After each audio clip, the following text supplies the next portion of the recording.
Bienvenue dans cette nouvelle science les amis. Nous allons voir aujourd'hui les propriétés de l'estimateur par la méthode du maximum de vraisemblance pour le paramètre lambda.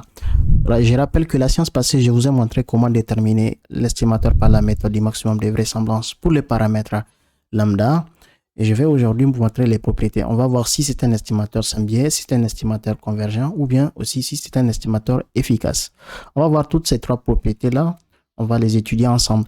Et pour les gens qui n'ont pas vu les autres séances concernant l'estimateur par la méthode du maximum de vraisemblance, j'ai fait également pour les cas de la loi Bernoulli, pour les paramètres P, j'ai étudié les propriétés également. Aujourd'hui, ça va être pour les cas de la loi de Poisson. On a déterminé la séance passée, l'estimateur. Aujourd'hui, on va essayer de voir comment montrer les propriétés, s'il y a certains estimateurs sans biais ou pas.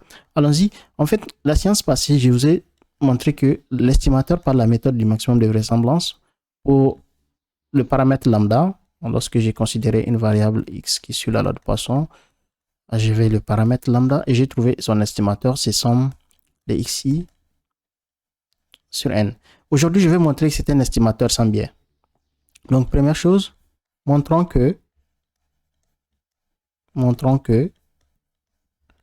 lambda chapeau est sans biais. Pour cela, on va calculer ce qu'on appelle l'espérance mathématique. L'espérance mathématique de lambda chapeau. Si j'arrive à montrer que c'est égal à lambda, alors j'ai conclu que c'est un estimateur sans biais, tout simplement. Donc, je vais calculer l'espérance mathématique de lambda chapeau. L'espérance mathématique de lambda chapeau, c'est tout simplement l'espérance mathématique de somme xi sur n. C'est égal à l'espérance mathématique. Je peux en fait détailler ici. Je vais dire que c'est x1 plus x2 plus jusqu'à si xn. OK?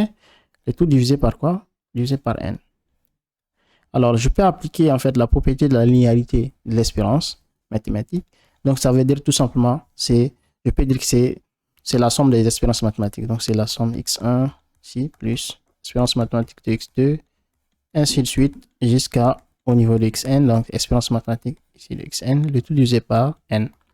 Et je sais très bien que x1, x2, xn, elles ont la même loi que la variable aléatoire x. Elles ont la même distribution. Donc, elles ont la même espérance mathématique. Donc, ça veut dire quoi? Ça veut dire tout simplement que ces espérances mathématiques sont égales. L'espérance mathématique de x1, c'est égal à l'espérance mathématique de x, tout court. Et ça veut dire, pour les cas de x2 également, que c'est égal à l'espérance mathématique de x. On va le faire jusqu'à arriver au niveau de xn. C'est la même espérance mathématique. Donc, le tout divisé par n. Étant donné que j'ai combien de fois ici?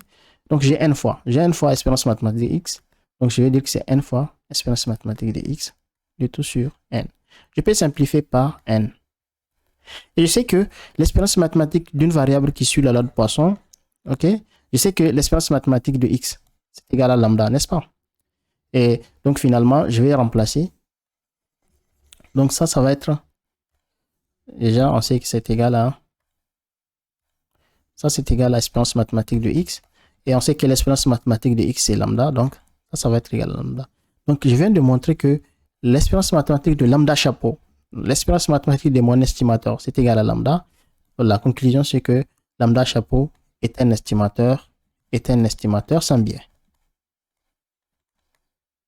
Un estimateur sans biais. Tout simplement. Je viens de répondre à la première question concernant est-ce que c'est un estimateur sans biais. Alors, deuxième chose. Question qu'on se pose, est-ce que lambda chapeau est convergent? Bien, pour montrer ça, nous avons besoin d'étudier la limite lorsque la taille de l'échantillon devient suffisamment grande. On va voir en fait la variance va être égale à combien. C'est ça la question. Ça va être égal à combien? Si c'est égal à 0, on va conclure que lambda chapeau est convergent. Lambda chapeau est un estimateur convergent. Donc, ceci dit que nous avons besoin de connaître déjà la variance lambda chapeau. On ne connaît pas ça pour l'instant. Je vais déterminer la variance de lambda chapeau. C'est quoi? C'est la variance de somme xi, parce que je remplace lambda chapeau par son expression divisé par n. Je peux l'écrire comme ça. C'est la variance de x1 plus x2 plus jusqu'à ici xn, et tout divisé par n. OK? C'est pas du tout compliqué. Ça, c'est égal vous voyez, en fait, je vais essayer de réécrire en fait ça. Je vais dire que c'est 1 sur lambda. Je vais faire comme ça. x1, c'est la même chose. x2 plus xn. Pourquoi je fais ça? Parce que je vais montrer quelque chose en fait. Lorsque vous avez en fait une variable aléatoire par exemple qui est égale à une constante multipliée par une variable aléatoire x, pour calculer la variance de k fois x, je vous ai dit que ça fait k, la constante au carré multipliée par la variance de la variable aléatoire. Donc si j'ai calculé en fait la variance d'une variable aléatoire qui est égale à une constante multipliée par une autre variable, ça va être la constante au carré multipliée par en fait la variance de x. C'est ce que je vais appliquer ici. Si vous voyez, en fait, ici, c'est mon cas, c'est 1 sur n. Hein. Donc, si je prends 1 sur n au carré, donc 1 sur n élevé au carré, vous voyez que ça va faire 1 sur n au carré. Donc, ça va être 1 sur n au carré. Donc, le reste que vous voyez, c'est tout simplement la variance d'une variable grand z, si vous voulez, qui est égale à la somme de tout ça. Donc, ça va être la variance de z, si vous voulez. Z étant la somme. Donc, je vais dire que ça, c'est tout simplement multiplié par la variance de x1 plus x2. Plus, là, c'est toujours, en fait, la variance de, il ne faut pas oublier, c'est la variance de lambda chapeau que je suis en train de chercher là. C'est quoi? Ici, c'est 1 sur n au carré. Étant donné que x1, x2, xn, ok, sont des variables aléatoires indépendantes. Alors, comme elles sont indépendantes, la variance de la somme, c'est tout simplement la somme des variances. On n'a pas besoin d'ajouter des covariances et autres. Donc, comme elles sont indépendantes, c'est tout simplement... Il suffit de prendre la variance de x1, vous ajoutez la variance de x2, plus ainsi de suite jusqu'à la variance de xn. La variance de la somme, c'est la somme des variances. Mais ça, c'est parce que les variables aléatoires x1, x2, jusqu'à xn, elles sont indépendantes. Et on sait très bien que les x1, x2 et jusqu'à xn, elles ont la même loi, elles ont la même distribution, elles auront la même variance. C'est pourquoi on va remplacer, elles auront la même variance que x en fait. Donc ça va être 1 sur n au carré. Ça va être quoi? Variance de x, parce que x1 a la même variance que x, plus la variance de x, comme x2 aussi a la même variance que x. Donc, on va aller jusqu'à, elles ont la même variance, donc, qui est la variance de x. Et je vais donc dire que c'est combien de fois? J'ai n fois la variance de x. Donc, je vais trouver 1 sur n au carré. Ici, je vais trouver n fois la variance de x. Et je sais très bien que quand on a une variable qui suit la loi de Poisson, rappelez-vous, lorsque x suit, si x suit loi de Poisson le paramètre lambda, on sait très bien que en fait, l'espérance mathématique et la variance sont égales. C'est égal à lambda. Donc, finalement, la variance de x, je vais remplacer par lambda, en fait. Donc, je vais trouver simplement 1 sur n au carré. Donc, ça c'est toujours la variance de lambda chapeau que je suis en train de chercher. Donc, ça, je vais faire n fois quoi? N fois lambda. Donc, ça fait n fois lambda. La variance de lambda chapeau est égale à lambda sur n. On est prêt maintenant pour voir si la limite tend vers 0 lorsque la taille de l'échantillon tend vers l'infini. C'est-à-dire, nous voulons connaître la limite lorsque la taille de l'échantillon tend vers l'infini. Voilà, on va chercher la limite de la variance de lambda chapeau. Donc, ça veut dire quoi? Ça, c'est la limite lorsque la taille de l'échantillon devient suffisamment grand. De quoi? De lambda sur n. Et on va remplacer juste n par l'infini. Donc, on va trouver lambda sur plus l'infini. Là, qu'est-ce que ça va donner? Ça va donner 0. Et comme la limite maintenant est égale à 0, qu'est-ce qu'on va dire? D'où lambda chapeau est convergent. Est un estimateur convergent. Voilà.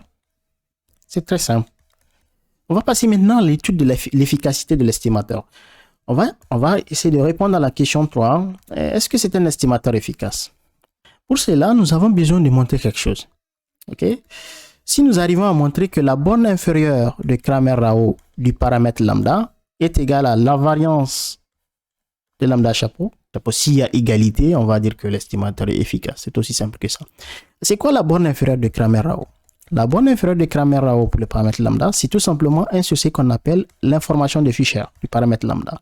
Donc, si on arrive à déterminer l'information de Fisher, on va l'inverser, on va chercher l'inverse de ça, et ça va constituer ce qu'on appelle la borne inférieure de Cramér-Rao. C'est quoi l'information de Fisher? L'information de Fisher pour les paramètres lambda, c'est tout simplement espérance mathématique, moins bien sûr, n'oublie pas, moins l'espérance mathématique de la dérivée seconde la log vraisemblance.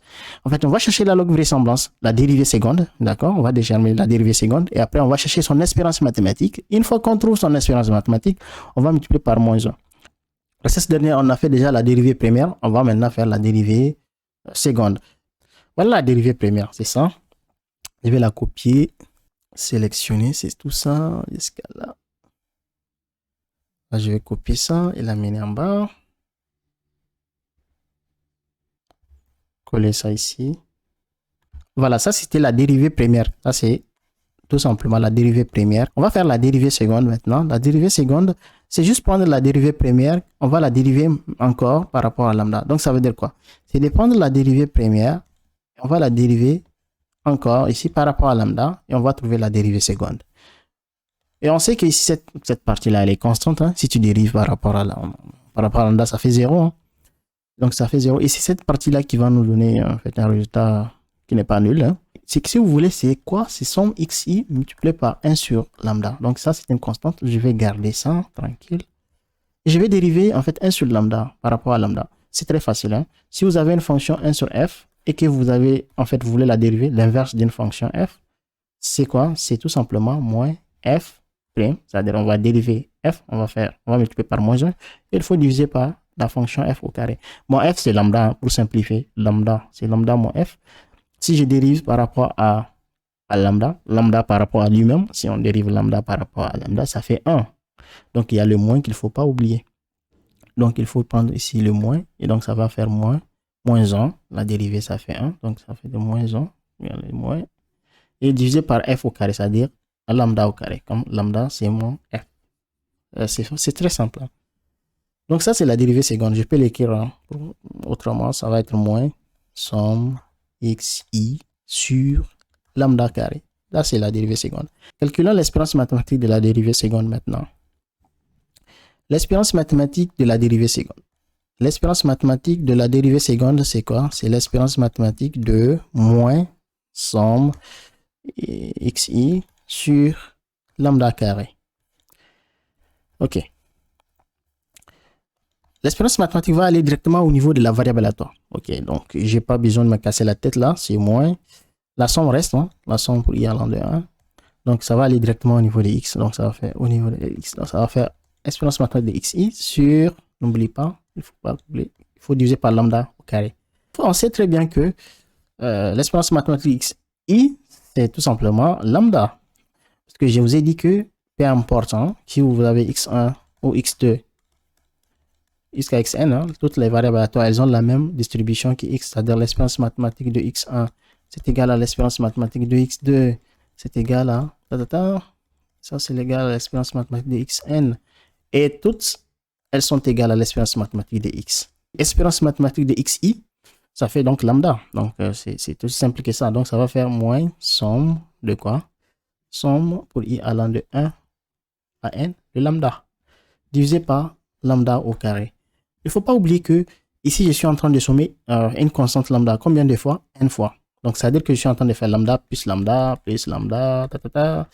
jusqu'à n. Donc, ça, c'est n fois lambda. Donc, ça va être moins n fois lambda sur lambda au carré.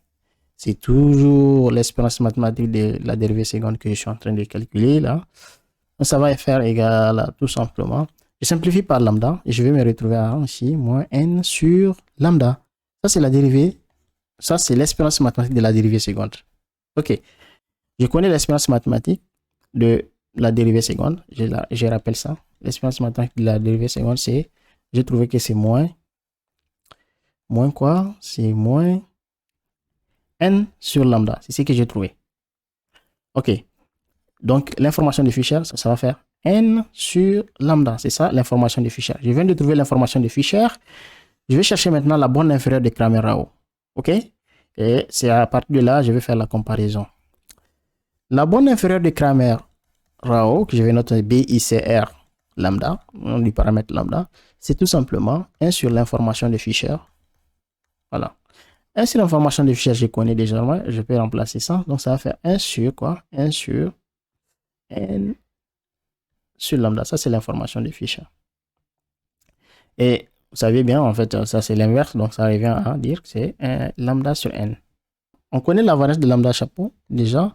La variance de lambda chapeau, on a trouvé que c'est lambda sur n également. Donc, qu'est-ce qu'on remarque? Il y a une égalité entre la borne inférieure de Cramér-Rao. OK? On a une égalité entre la borne inférieure de Cramér-Rao et la variance de lambda chapeau. On voit que borne inférieure de Cramér-Rao, c'est égal à la variance de lambda chapeau. OK? D'où on va conclure, d'où on conclut que lambda chapeau est un estimateur efficace, tout simplement. Est un estimateur efficace. Voilà. Voilà, donc les amis, c'est tout pour cette séance. N'oubliez pas de partager les vidéos, de vous abonner pour ne pas rater les prochaines séances.